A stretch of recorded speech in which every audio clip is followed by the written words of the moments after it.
On the second day, the sun was burning hot. Silas handed the watch back to Elias. "Today," Silas said, "do not ask for the price of the watch. Ask them this: what is the price of the time inside this watch?" Elias thought his father was playing a trick. "Father, time doesn't live inside a box. People will laugh at me." "Let them laugh," Silas said. "Just ask." Elias returned to the market. He felt foolish. He approached the baker again. "Sir, what is the price of the time inside this watch?" The baker stopped kneading his dough and stared. Then he started laughing so hard his hat almost fell off. "The price of time? Boy, you've been standing in the sun too long. Time is free. Now get out. You're blocking my customers." Elias went to the blacksmith. "Sir, how much for the time in this watch?" The blacksmith hammered a piece of red-hot iron. Clang! Clang! He didn't even look up. "Time has no price, kid. It's either there or it isn't. Stop asking stupid questions and go help your father." By midday, the whole market was whispering. Elias felt his face burn with shame. He felt like a fool. He wanted to hide. He realized that to most people, time was something that just happened. It wasn't something you valued. It was just something you spent, like cheap water. He was about to walk home when he reached the very end of the market street. There, tucked away in a shadow, was a tiny shop. The windows were filled with clocks of all shapes and sizes: cuckoo clocks, grandfather's clocks, tiny wristwatches.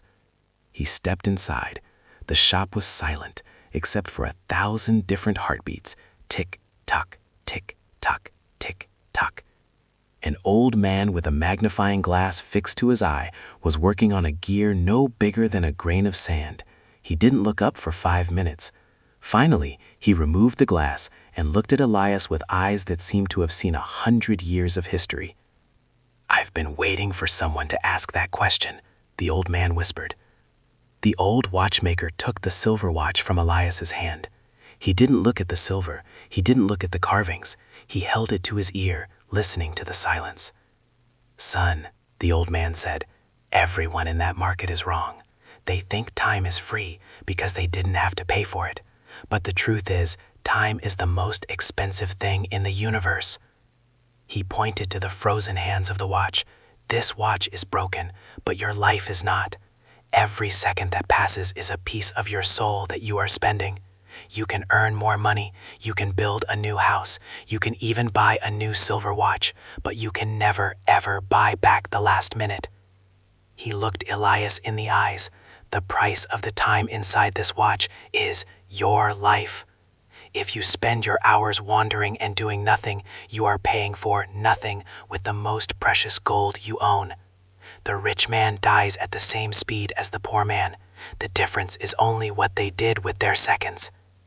Elias felt a heavy weight lift from his chest, replaced by a sharp, clear light.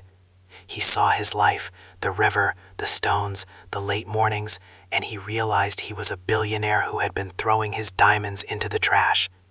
He thanked the old man and didn't walk, he ran. He ran past the baker, past the blacksmith, past the merchant. He didn't care if they laughed.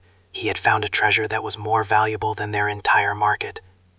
Elias returned to the workshop. He didn't say a word. He picked up a broom and started cleaning the sawdust.